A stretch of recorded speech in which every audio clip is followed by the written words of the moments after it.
Hey, welcome to the Agency Playbook, where we have real conversations with real agents so you can walk away with real insights for your own business. Today, we are joined by a very special guest, Patrick McBride, the guy who has built the modern agency, a guy who is very well known and I've had a friendship with for a long time. Patrick, welcome to the Agency Playbook, man. Man, so excited to be here. Actually, just to peek behind the curtain, like having a conversation with you before we jumped live here was probably the highlight of my week. Like, this is the stuff that matters, right? The Absolutely. relationships, all of that inside our world.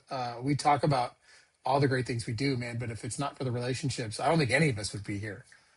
So, yeah, man, thanks for having me. Absolutely, man. Yeah, we were very excited to have you on here. So I know a lot about you, but why don't you tell us a little bit about your background and your journey and where you're at? Yeah, so I'm half stupid and I'm basically an asshole most of the time. So I'm not sure if I can swear on the podcast. So if you That's fine. can, you got it. If you didn't, I'm definitely a beep. Uh, so I spent the majority of my time as an adult in my career was inside the bicycle industry. So I spent a lot of time there. I grew up riding and racing, loved that side of the world. I still spend a lot of time on the bike. Illinois started a new mountain bike racing team for high school kids this year. My son is on the team, and we're a Nice. big part of the local composite. Side note here for anybody listening, the cool part is when you get on the ground floor, they're like, "We need sponsors." I'm like, "Well, how much does somebody need to spend to put their name on the jersey?" And they spit out a ridiculously low number. You're like, "Deal." So just run with it. It was really cool. But I love riding and racing, and I spent so much time there. To transition to anything else, we kind of, my family and I went through some stuff, and the only way I can describe the desire to move to the insurance world was we had a producer in an office, not even the agency owner, who kind of took us and walked us through a scenario that was really tough. And she said, "Here's how these policies really apply to the situation." And we obviously we walked out of the office that day with the insurance coverages we needed. And I literally looked at my wife of 24 years now, and I looked at her at that point and I said, "Babe, there's nothing I'm ever going to do in this world except this, what I do now, or I'm going to be in insurance," because the level of care that this woman showed us was incredible. And it took 5 or 6 years to kind of get to that point. And so we opened. I started working for an agent, a captive agent for about 2 years. I opened my own captive agency after that and worked for them through a nice big transition. And I think I was with that carrier for about 5 years. They were bought out by somebody else in the middle of that, and realized that if I wanted to ever really be in control, I needed to put our name on the door and kind of get away from the captive model or that exclusive agency model. And we did that about 4 years ago. So really, that's about 7, 8 years worth of my insurance career. We launched a scratch agency in April of 22. Where we sit now, and I think you and I were just kind of discussing. So we're 4 years and not quite 2 months in.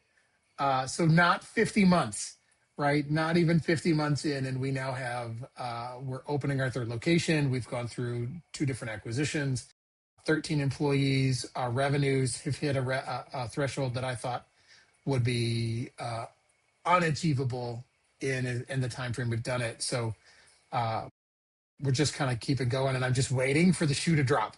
Like all the things we've done well, I'm waiting for someone to go, "Hey, you didn't file your taxes right once. All of this was for nothing, and you've really built nothing. It's just a house of cards." I keep waiting for that to happen. So hopefully it does it. On that point, that's kind of the history of where we are. So Yeah. did I miss anything there?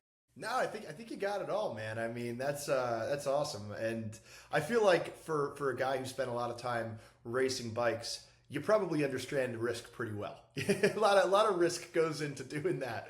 So going from that to this, it's almost makes more sense than most people would think, right? Yeah. I mean, when you're racing, so cross country mountain biking it's all about speed and energy conservation. Yeah. The higher you get up in those races, it's the longer the race gets. So now you have to worry about how hard did you train the day before? What did you eat the night before? What are you eating on the bike? Does the risk of passing this rider here versus, half mile up the trail, is it worth it? So you start looking at those things as amount of energy conservation, and it really is risk, right? Risk or no risk. Do I have risk to pass here, or should I just wait to the flats and get around him? And some of that knowing who the racer is, you get to know the guys you're racing against pretty well on that side. But Yeah. you're 100% right, man. That's I never really thought of it that way until just now, but it really is. I've seen too many of the LinkedIn posts where it's like what XYZ taught me about business, and Yeah. they're making every comparison. So I mean, there is some real merit to what you can learn from something like racing bikes or anything like that, you know. But New LinkedIn post incoming. Watch this. Yeah, my next blog is 100% going to be about what mountain biking taught me about I love it. in the insurance industry.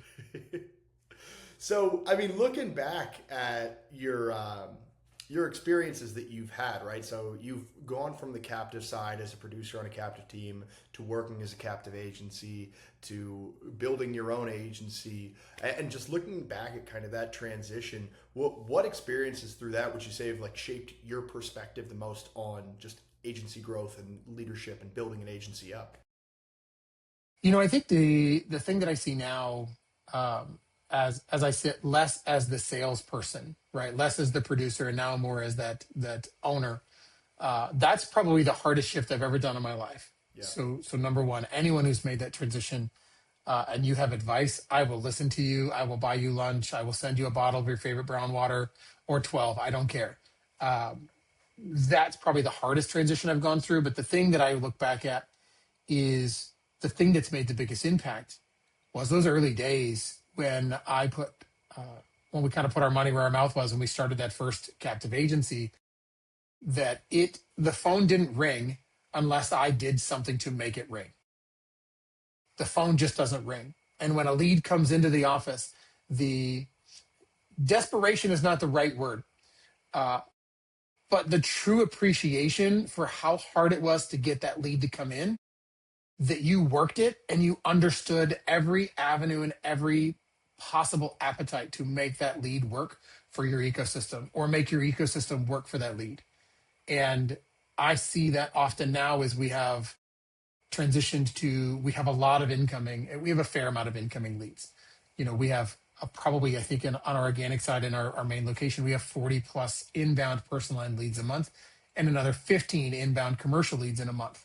That's awesome. Just organic, not including the prospecting, not including the marketing drops on our commercial side, not including all of what we do for there.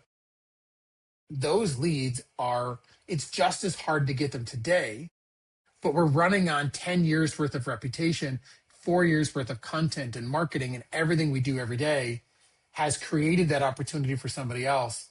I think the thing that mattered the most to me was understanding it. And I feel like it's losing its value in translation when it comes to the team members we hire and bring in. Because we've got one particular, essentially an inside salesperson. He just sees 40 new incoming personal line leads a month. If they don't say yes to the perfect scenario, he kind of moves on. He's like, I got 39 more. So being able to translate that, I think, is still something I'm struggling with, uh, from a professional standpoint or kind of personal development standpoint. But that was the thing that I think made the biggest difference for me, knowing that was so valuable and that my livelihood, my family, my children, my mortgage, my car payment, all of those things mattered with how I treated that lead and the fact that I got it. Yeah, yeah, absolutely. I mean, it's as you know, I've been in a similar situation, and if you make that comparison from where you were to where you are now, you got to keep the same mindset, in my opinion, Yeah. how you treat those inbound leads, and it doesn't matter if it's a small account, a big account, personal lines, commercial lines. I think if you keep that kind of hunger inside of you and the way that you really work those leads, you're just setting yourself up for success regardless of where you're at. But yeah, going from hunting down every lead you get to just those coming in and this guy didn't close, we'll go to the next one. I can understand how that might feel on your end. But Yeah. yeah, man, It's a big deal. Jumping into kind of the business of of being an insurance agency, what would you say you've seen the most change in during your time in the industry? I think the biggest shift has really been, uh, I would probably say number one, it focuses in around the risk tolerance of clients. So when I started, we'll kind of focus on personal lines pretty heavy here. That's where most of my experience is. The last few years, we've really dove into commercial and been really successful there. But I have the tenured experience with personal lines. Deductibles were $1,000 or less, right? You had $500 deductibles on home insurance policies, and your home insurance paid for everything. And the understanding of risk tolerance and the balance between your deductible, the increase in a claim, and what your policy should or shouldn't pay for has been probably the biggest industry conversation, Yeah. as well as that client conversation piece. We see so many clients who have never heard of a risk tolerance when it comes to a claim or a deductible. If you're not filing a claim that's $4,800, you're just going to pay it out of pocket. Why do you have $1,000 deductible? So why are you overpaying for your insurance on something you'll never use? Let's have a conversation around those pieces. And that's been a big deal for us. But then we look at replacement cost on roofs versus diminished value or actual cash value or a schedule on your roof. Those pieces, I think, are coming to the forefront to help mitigate costs and increase premiums from carriers down to clients. But the conversation should have been had for the last 25 years. It shouldn't have been forced by an overabundance or a hyperinflation, and rates have to skyrocket for us to have that conversation. I think the right thing should be that conversation we're having now, where just because my roof is 19 years old and a hailstorm happens, it doesn't necessarily mean I should get $40,000 for a brand new roof. Right? There's still some personal responsibility here, and the further that risk comes towards me or comes towards the agency, the higher that premium is. The more risk you take and the more risk you hold as a customer, the lower that premium is because you're holding more of the risk. And that's a conversation I think has been a long time coming, but I think that's probably been the best thing we've seen come out of this in the last couple of years. Absolutely. And so would you say with that, like client expectations, you say that they're changing more with these conversations being had? I think client expectation is one thing and the reality is the other. Our job, I think, is the bridge between. Yeah.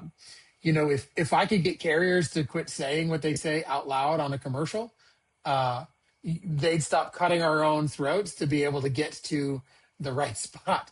Yeah. I do think clients have expectations, and some of them are built on past experience. Some of them are built on misinformation or disinformation. What their agent told them, what they've experienced, what their neighbor told them. How many people trust the insurance agency or the insurance realm over their best friend who went through something? Yeah. Right? We don't come off as the most trustworthy industry because of the lack of information or lack of transparency from the front end forward. So I think client expectations are, I won't ever say the word unreasonable when it comes to a client expectation. Our job is to serve them. So whatever their expectation is, it's our job to make sure we build the bridge between their expectation and reality.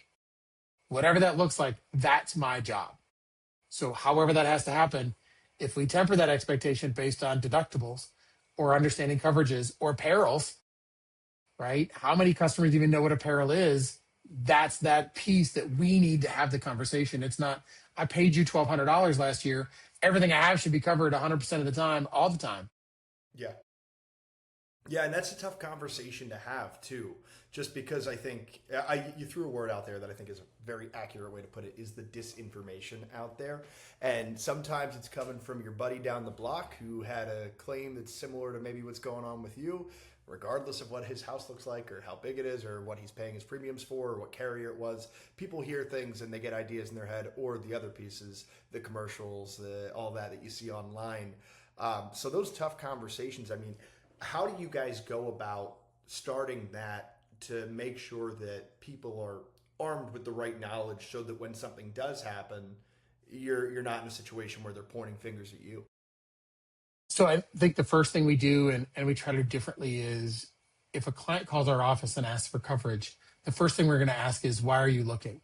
Not where did you hear about us? And I'll get there. We all want to know our marketing sources and what's working, what's not, and where to invest those dollars. But why did you call? I got a referral from my buddy, John. Why were you and John talking about insurance? Right?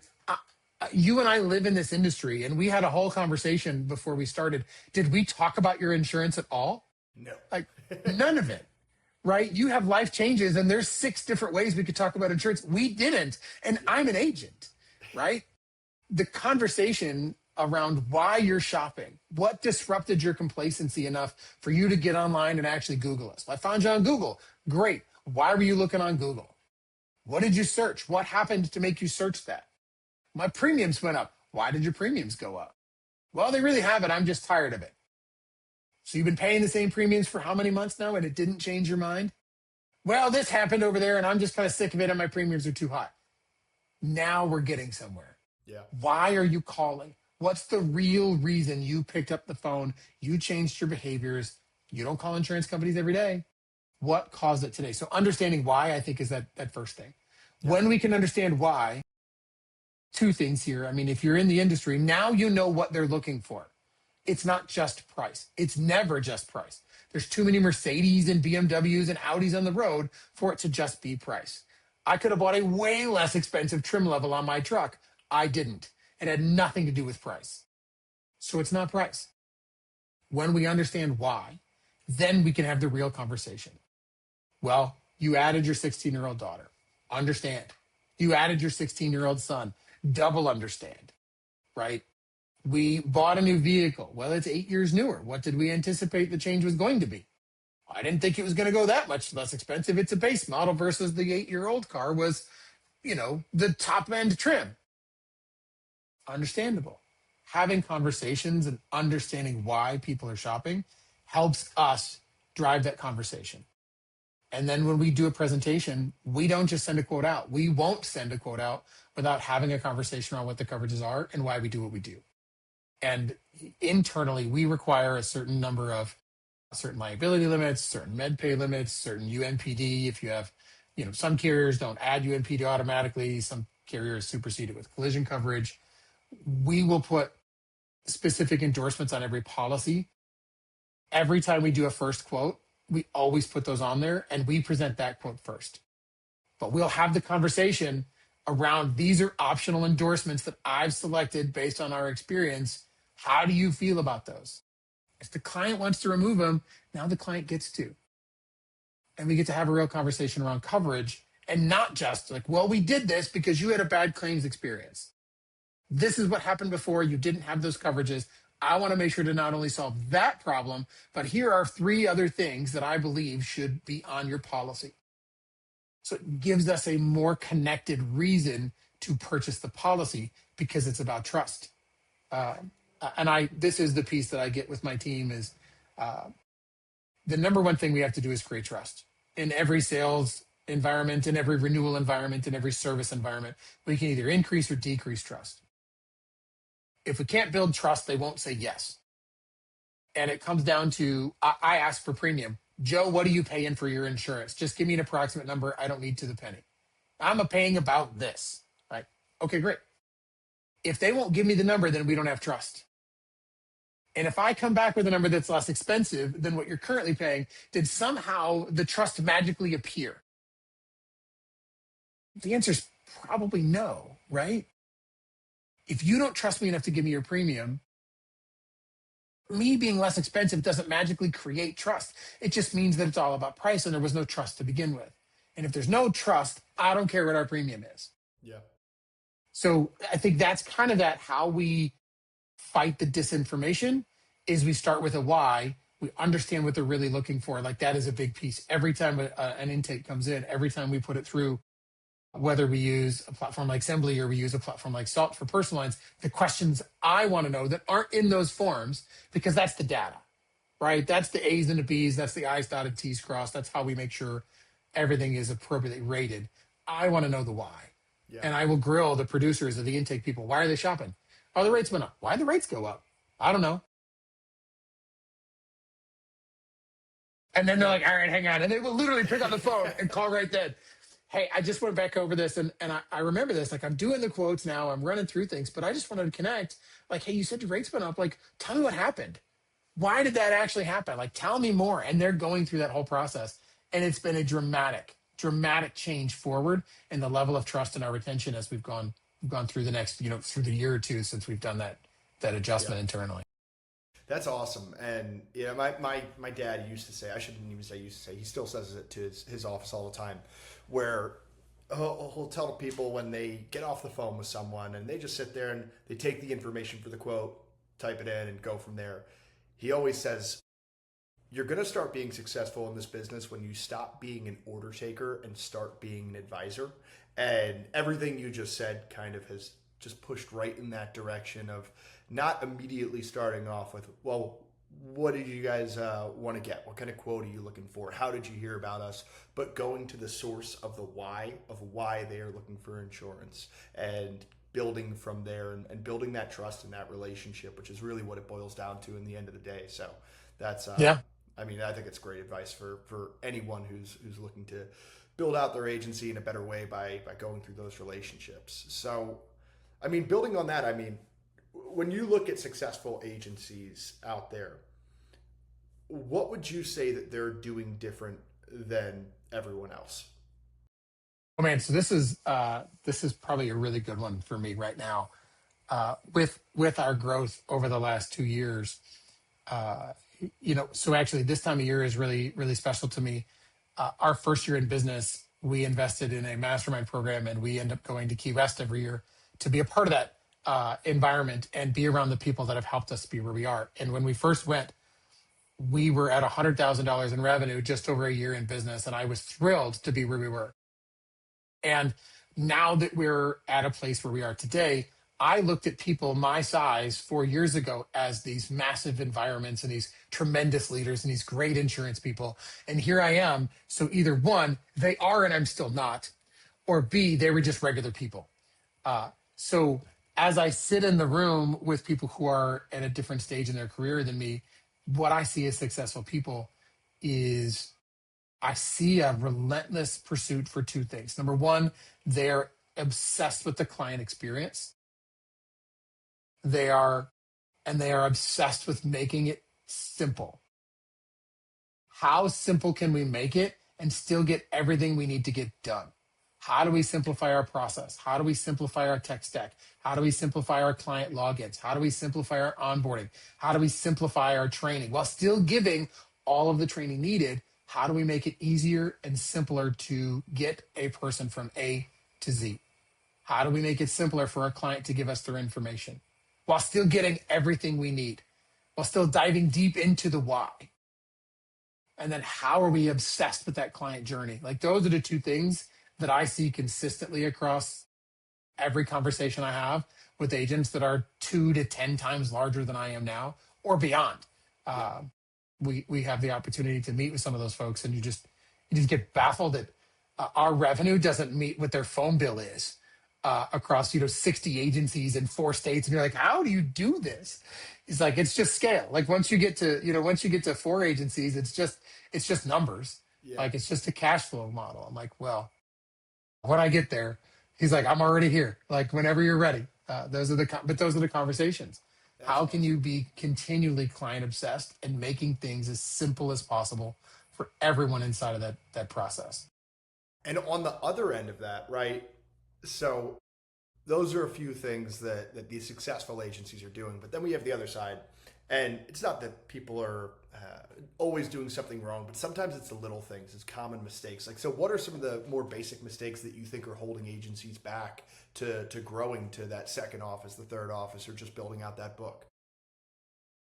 Well, I think number one is the transition I talked about earlier, transitioning yourself away from being the person. Yeah. There are still people who want to talk to me, and some of them will get to.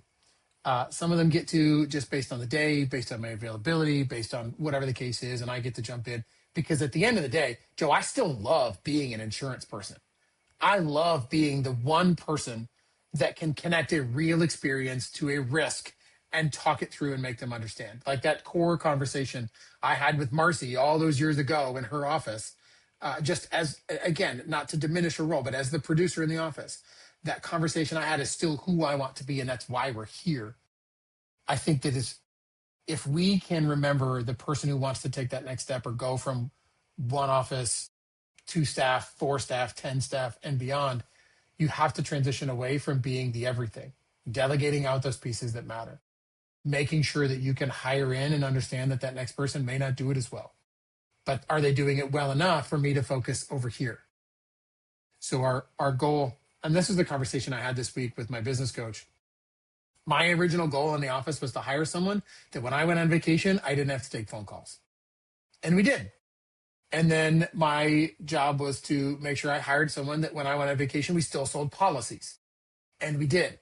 And now as we've grown, I realized that even though I have those people may change over time for good reasons, for bad reasons. So now my goal is to make sure that I have enough people in every particular role that when one of them rotates out for whatever reason, that the ball is not dropped, that we still can get those phone calls made. We can still get those policies sold. We can still do those intakes, that there's enough experience collectively that our customers won't suffer.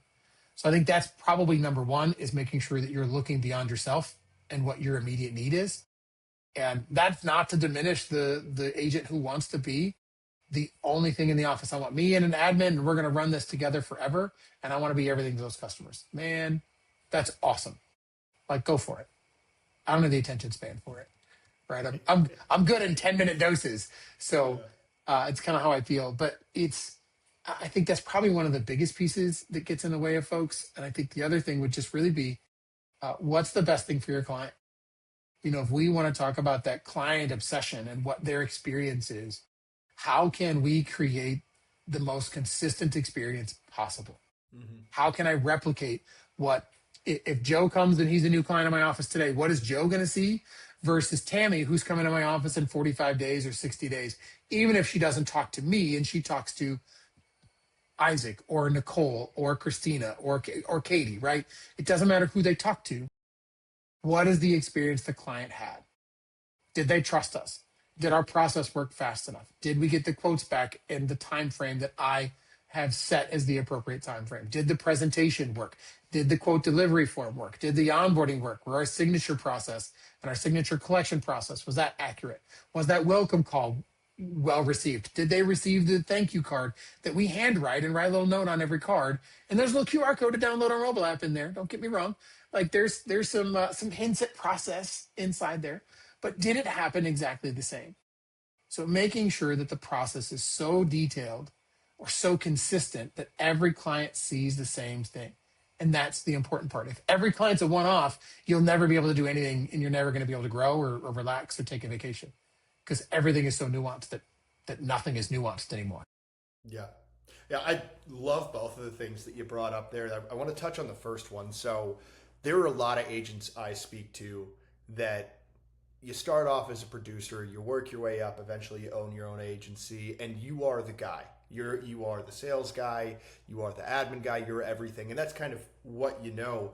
And I feel like there are a lot of agents I speak to who have trouble of making that transition from being the guy to being the owner, being the leader. What advice would you give to someone who might have a little bit of trouble making that jump and making that transition? Number one is I think it doesn't happen overnight. So don't expect to be the everything today and then be the guy who can just sit on the back end all day tomorrow, right? The working in and working on your business is always the really catchy thing to say. You need to stop working in and start working on. I'm like, that's great. However, this is my grandma and she needs me. Or this is my best friend from junior high. He's only ever going to talk to me because he's got all the dirty stories that I don't want him to tell you. Maybe not that bad. However, Jeff, if you're listening, no. Who in the world wants to be, that transition doesn't happen overnight. I think that's probably the number one thing to think of. Number two is when you hire that person, you need to, number one, empower them internally. Make sure that they know they're the person. No matter who asks for me, it's okay for them to say, he's actually unavailable right now. How can I help you? Not can I help you? Don't give them the option. Can I help you? No, I'll wait for Patrick. How can I help you? You can have Patrick call me back. Okay, fine. That's a step that the customer took to be petty or be frustrated or whatever the case is. And it may be may be my mom, right? No, I just need to know what we're doing for dinner on Thursday together. Fine. But how can I help you empowers the producer, it empowers that staff member, and it also allows the customer to know that this person can do it. Fantastic. Let me get started on this. I'll get back with you. They might not be able to do it all. They might not know how to do it all. Let me get started on this. I'll get back to you by X, whatever that expectation is that you build. Empower that producer, empower that staff member internally and then externally. Joe, when we hired the first person and we would sell a policy, my first statement was, listen, I'm going to make sure that XYZ, or Beth was her name, Beth is going to send you your documents, or Beth is going to be the person who does any policy change you need. I know how it needs to happen theoretically, but that doesn't mean I know the system well enough to get it done. Beth is 100% more efficient there. She is a process expert. I'm a coverage person. When we want to talk about your policies and what's good or what's bad, that's me. How to do things, I promise you, I don't know. Empower that person externally. So when you've empowered them internally to do the thing, but now you need to empower them to your clients. Hey, listen, I'm going to let Joe take care of that. He is incredible. You're going to love him. They might not love him, but that's okay. You still have to empower them. So I think that empowerment is probably the key, especially as you're making that transition to begin with. Yeah. Yeah, I feel like creating those clear-cut boundaries, not only internally, but also externally, and letting the clients know that, hey, just because I'm the agency owner, just because my name's on the door, doesn't mean I'm going to have to talk to you about every single little thing. That's why we have a team full of experts here for you to work with as well. So that's it's good advice, man. It's because that's, I feel like as an internal decision, as somebody who is used to running the show and doing everything and kind of making that transition, but also having to make the business transition with your clients, that can be tough. So making those clear-cut lines probably makes it a little less tough than it is for the average person. But that's all. Yeah, it's interesting. Like in our main location here, so our primary location, I still kind of ride that line one way or the other. Yeah. With both of our other locations, they don't know me. The clients don't know who I am other than the name on the door as we shift the name and the culture internally, but they're still dealing with the same people. They call our Morrison office. They still talk to Christina. They didn't talk to the old owner to begin with. So now I'm just a name who writes the checks. They don't care. As long as Christina's still going to do the job, it's really easy there. It's when you build it up and that client base still knows you more, or that's kind of where you had to draw the line somewhere. It's still a balance. So it's an interesting shift. Yeah, no, I can imagine. I can definitely imagine. Well, another thing that I wanted to touch on with you here was you've done a really good job of evaluating tech and adopting tech into your agency. How do you think tech should fit into the modern agency these days? Man, it should fit everywhere that a person can't. Yeah. I mean, it should fit from the process itself. And you have to boil it down to the process. What is your process? And your tech should fit the process. You should not change who you are or what you do to fit the tech. Unless it simplifies something or removes steps for you, I think that's the number one. It should go everywhere a person can't be. And a person can't send a text message at the exact same time every single time. A person can't send the follow-up email consistently for every email that ever goes out. How can we make sure that the tech works? Can we use, and I'm going to plug Sembly here a little bit, when we do an Accord application, how can I make sure to upload the client documents and make sure that it's now filled out as accurately as possible? How can we improve our people's time, effort, experience, all of those things? Accord forms are, listen, we live in a world where if I buy a new iPhone, all I have to do is scan some magic fairy dust code on my old phone with my new phone, and it syncs everything from my backgrounds, my settings, my dark mode, my text messages. Literally every file I've ever had on my phone is now magically scanned with the fairy dust magic from one phone to the other. But here we are in the insurance world where we're quite literally saving. We're the backbone of the economy. When any disaster happens, insurance is what puts it back together. But we're still using forms that are so outdated. That are outdated forms. We're going to go there. We're going to be polite today. We will not choose violence. Uh, but we're still there. Then in a world where the information should transfer instead of 1 = 1 on the next form, it's not a 1-to-1 ratio.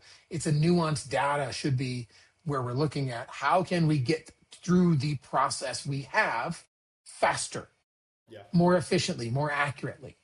When I changed the date on one form, I needed to change everywhere. When I changed the revenue on the 125, I needed to change also on the 126, the 130, the 140, every single one across the board. I needed to change on because that's the real data form. Don't let me miss this on one form. And now my $10 million umbrella is rated incorrectly because you had the wrong revenues and they have an audit because I didn't catch it. The underwriter didn't catch it.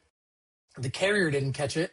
And now we have a $1,000 audit on a policy or $10,000 audit on a policy because we caught the wrong revenue somewhere or the wrong basis rate. So I think technology should be everywhere that it needs to be to help us improve as people. It should empower us to steal from. I think I don't know who said it, but it shouldn't replace us. It should empower us. Yeah. And there's so much out there in terms of technology these days. I feel like every 5 minutes there's another startup popping up, and there's a lot of agencies I speak with who they have the issue of the shiny object system. Do you think there are agencies out there that are chasing some of the wrong trends? And I mean, like, if there are trends that you feel they might be chasing incorrectly, what do you think some might be on that end? Did you just say AI without saying AI? I think you did. I think you did. Yeah. No, I think so. First of all, shiny object syndrome. What agent is not guilty of that? I think every one of us should raise our hand. I have tech that I've bought and paid for and unsubscribed to because we just didn't use it. Kind of going back to that last answer, right? Is number one, you have to understand your process. If you don't understand your process, technology is not going to fix it. So it's not a magic pill, and neither is AI or what we call AI. Right? None of what we have. Maybe now with some of the new Fable and some of the things that are coming out with Claude and the work that it can do. But it really is just an automated RPA or a computer learned model for an RPA that we've been using for the last 15 years. So how can we better optimize our effort or our investment? I think you have to know your process. You have to know the problem you're trying to solve. And does it take you out of your current process to do it? If I'm going to use any technology, how does it plug in? How does it, Bradley Flowers is notorious for saying, how do I remove duplicate entry, right? How do I not have to do this twice? I'm not putting it here and here. So does this plug into our current ecosystem? And what result will it give me? Mm-hmm. Is it going to take me more time to do this, or is it really saving me time? How does this work? And at the end of the day, where is that expense going to be spent? I mean, I'm for all the tech. Like, if I could just show up in the day and just shake hands and kiss babies, and be that person, and technology do 99% of the rest of it, I would. I really would. We would present. We would be the people accountable for the output of the technology. That's what I want to be. I want to be the accountable face for the output of the technology, making sure that it was done right, auditing the process, everything on that side. But we still have to be those people. We still have to build a relationship. And how can it leverage our time to be who we want to be and what we want to do? And we could bleed ourselves dry as agencies spending the money on technology. There are CTOs or CFOs out there that will tell you need to spend between X and Y percentage on your technology stack in comparison to revenue. I don't know that I agree. And my bookkeeper tells me I spend on the high end of that number. I don't think there's a surprise there. At the end of the day, I am here to make a dollar as well. This is not just about, I'm here because of the impact I can make. And if I had all the money in the world, I would probably do this for free. But I don't have all the money in the world, and we're still creating an income, and we still need to pay some bills, and there's some revenue, and there's some goals that we want to make personally. We need to be able to find some extra margin on the back end. So don't bleed yourself dry trying to keep up with the Joneses, because most of the time the Joneses don't know what they're doing. And I mean, so you've done a good job of, like you said, plugging in the tech just anywhere that you can't get a person. And obviously, I really feel like, especially the past 5 years, there's been a lot that has come out that it was due for a while, and now tools are coming to the light where they're plugging holes that weren't plugged before. What do you think is up next? Like, what do you think is a workflow that needs to be modernized that just hasn't yet? Um, well, I think the lack of options for the informational flow from carriers back to agents. So if you're listening, I'm probably talking about Ivans. It's a probably, there's an asterisk next to that. It's possible, but the constriction of information coming out of the carrier back, Yeah. or the constriction of access from the carriers allowing tools to be able to access that data.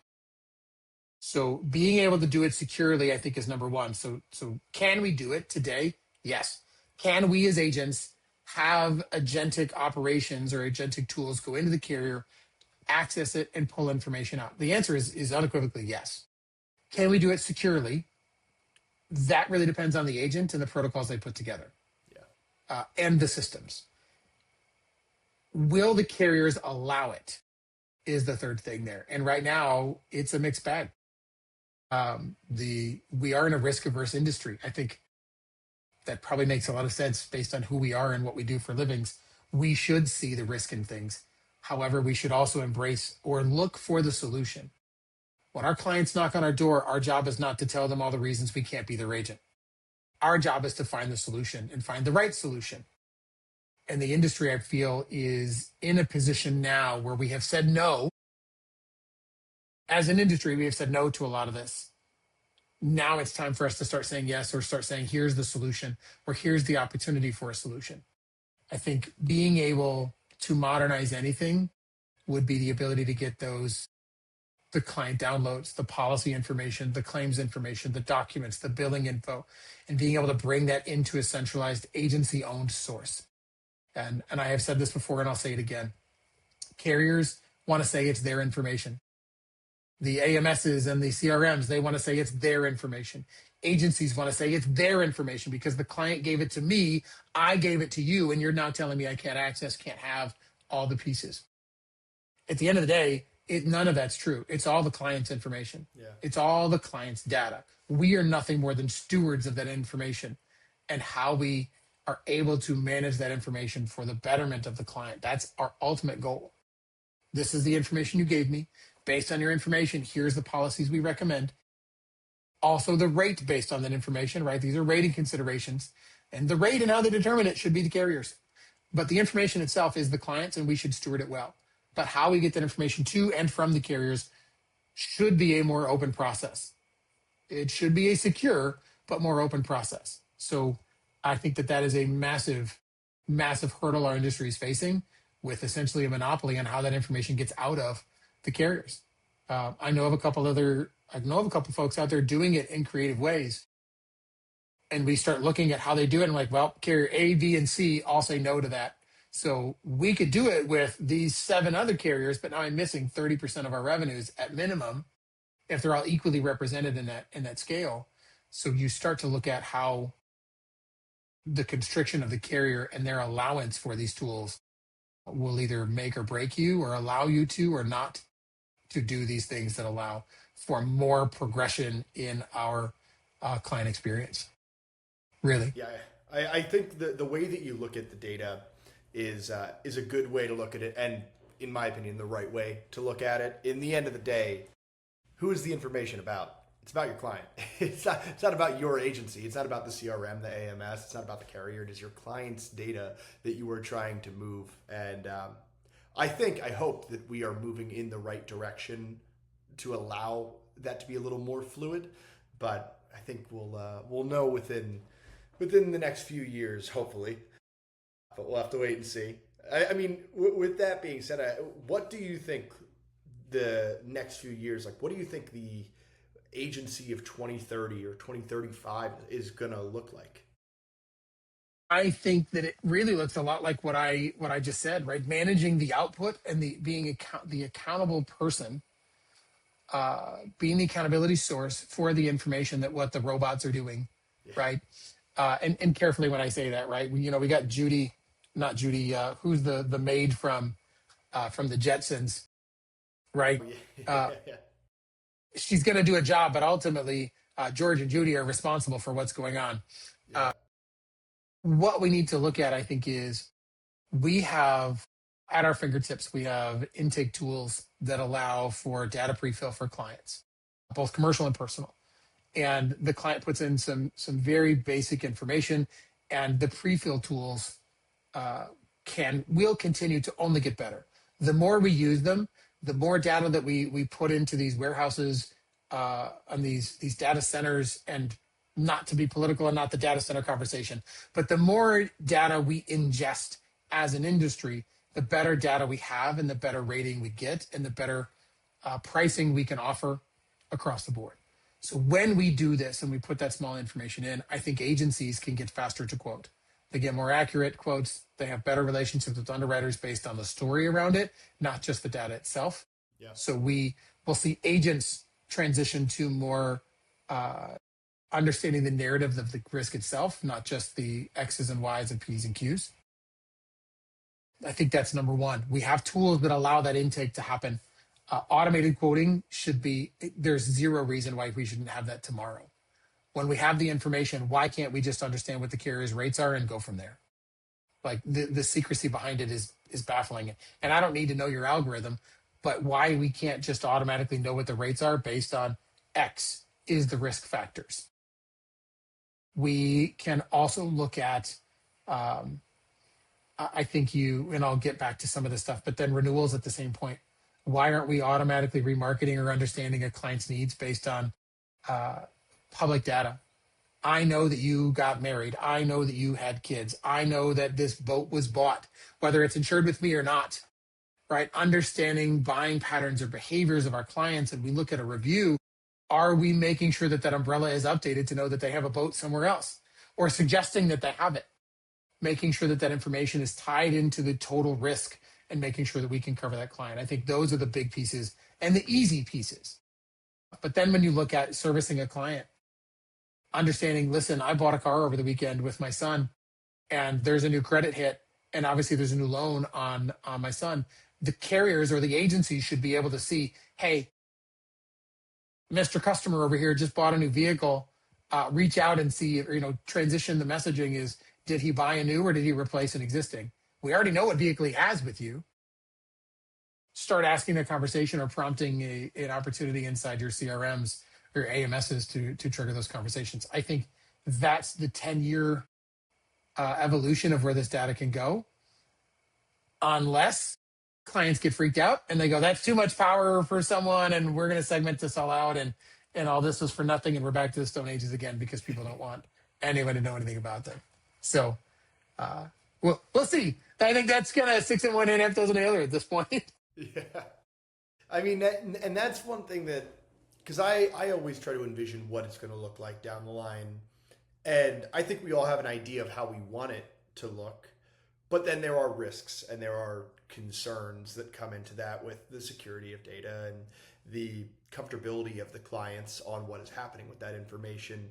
What would you say some like the bigger risk and concern would be on that end? I think, security is always the number one concern, right? With the amount of data breaches and who's going after what.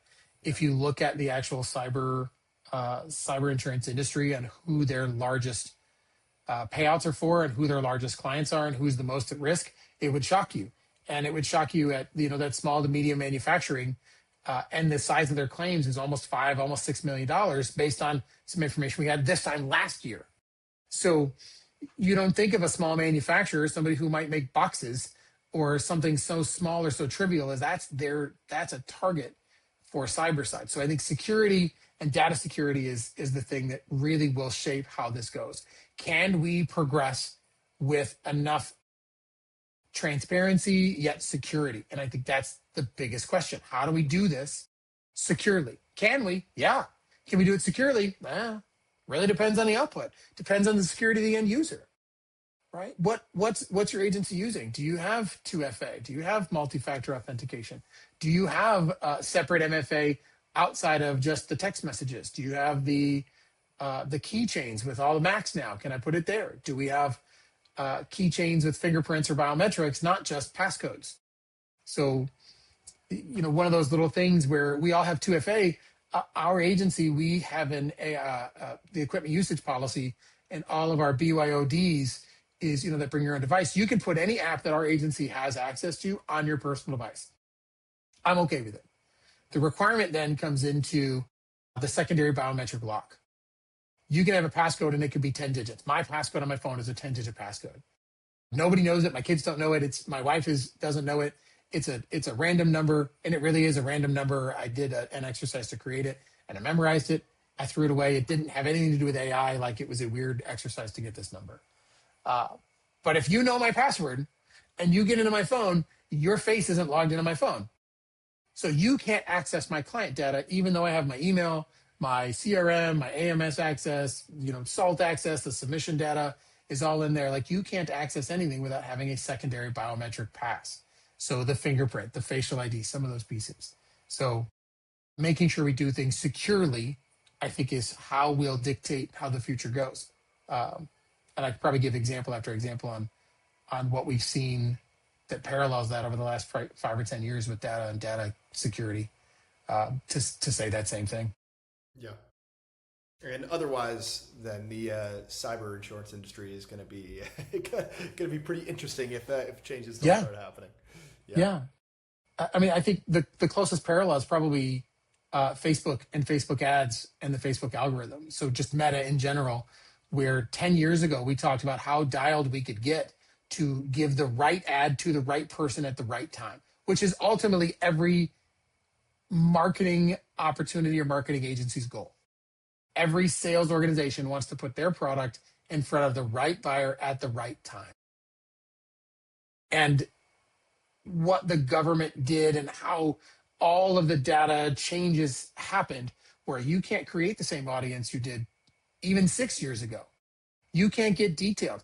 I used to be able to go in and say, hey, listen, people who have a black card are in this list. And I might not know who those people are at all. I would never know who they were. But I know characteristics about my buyer that this equals, and I could get them back. And while I definitely understand the concern for security, and if there's ever compromise, obviously someone had that data. It wasn't ever me, right? Even though we were trying to advertise to those people, right? I want people who own a home, who own 2 cars, who've got $100,000 worth of open credit, and who might have a black card or a platinum card or whatever the case is. I know they've got good enough credit and a large enough income to sustain these things. That is my client, right? That's the guy with a truck and a trailer and 2 extra cars and a vacation home. That's my guy, right? All of what the government did and how the tech industry responded to limit that data down to its small select indicators of what that is. I can't nearly dial in an audience on the Meta platforms or in the advertising platforms the way you used to.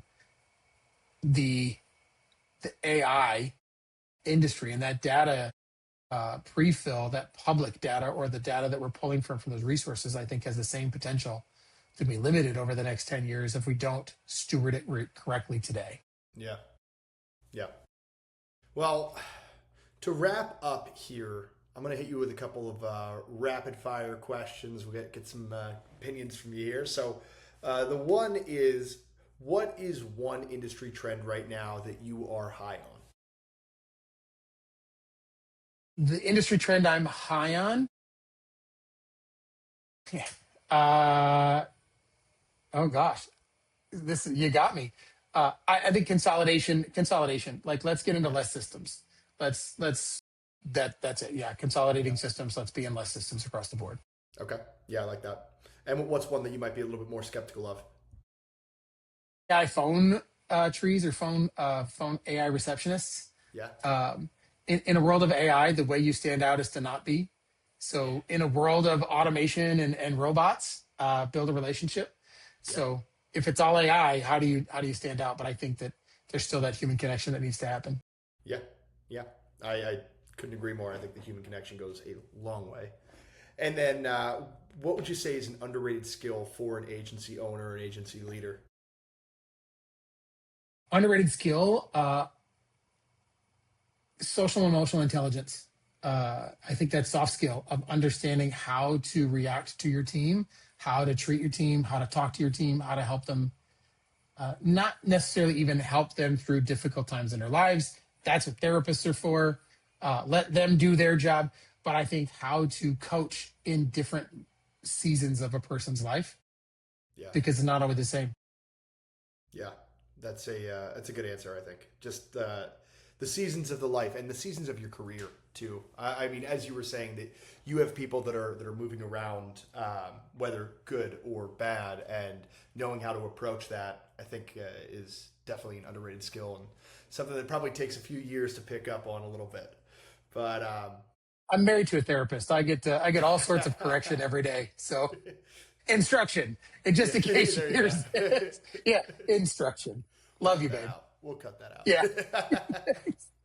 thanks, man. So, one last thing I want to throw out there because you did bring up Assembly, so I'll put you on the spot now. Obviously, you adopted Assembly into your agency. You were a pretty early adopter. What would you say a problem was that Assembly solved for you that you were looking to solve, and how you implemented that into your agency? Yeah. So, I mean, I'm not ashamed to talk about it at all. Right? We had a platform that was robust, but either I say this, and I say this cautiously, because I felt like our value was not equal to our price when we did it. So we were pulling out of the market segment at all to even need this sort of technology. It is not something we did every day. It is something we needed at that point 5 or 6 times a year, and we wanted it to be more. But ultimately, we were spending too much money on a platform we didn't fully adopt or didn't fully understand. So when we stepped out of it, we were researching, are there alternatives, or are we just doing this on our own, or does our AMS offer an adequate substitution? And when I came across Assembly and you and I talked, number one, the capability of the platform. Two was the responsiveness of both you and Jeremy, and just knowing that the relationship we were able to build fast. I think, again, kind of goes back to relationship. If we had a question, you guys were able to answer it, or if we needed a form uploaded, you guys were able to upload it. And then three, I think, really was pricing. And after talking with Jeremy, like truly talking with Jeremy, I'm like, listen, man, your price is so low. What's it going to turn into in a year when you hit, $1 million in ARR? Like, what are we going to look at? He's like, man, I've done this before. I understand pricing and technology. We don't have to do that to make sure that we're going to do right and do right by you. And the confidence in that conversation told me everything I needed to know about who he was and who you guys were as a company. And ultimately, all the bells and whistles I needed. You guys were a little lacking at that point on a couple of things, but I knew where you were going. And again, what I needed for our agency and the price point that we needed to be paying, or nothing, you guys solved the problem as far as getting accords done fast, getting them done efficient, making sure that there was consistency from form to form, that I didn't miss something. Because again, we started this conversation with, I'm half stupid. So when I can remove the opportunity for my stupidity to shine, we will spend the money, right? And I think that ultimately you help me look a lot less dumb than I really am. I, for one, do not think you are half or full stupid. I think you're brilliant, and it was great having you, join into the Assembly family, the agencies that we work with, and beyond that. This whole conversation, it's boiled back to relationships at the end of the day. Because since you guys have come over and started using Assembly, and we've met in person at events, we've developed a relationship. We're friends, and I'll be seeing you, as we were saying before we turn the cameras on here. We'll be on a flight together in exactly 7 days from now. So and I think that's kind of the gist of it here is always building those relationships. And I'm happy that we've built a relationship here and become friends, man. And I appreciate you hopping on today. It's been great having you on and hearing some insights from you. Absolutely the same. I wish you nothing but the best. Let's keep moving this forward. Again, technology only matters as far as the relationship can be handled. So if you don't have a relationship, your technology doesn't matter at all. That's our takeaway for today. I think that's it, man. Well, Patrick, thank you so much for joining in. Everyone, thank you for listening to another episode of the Agency Playbook, and we'll see you guys in the next one. Thanks, Joe.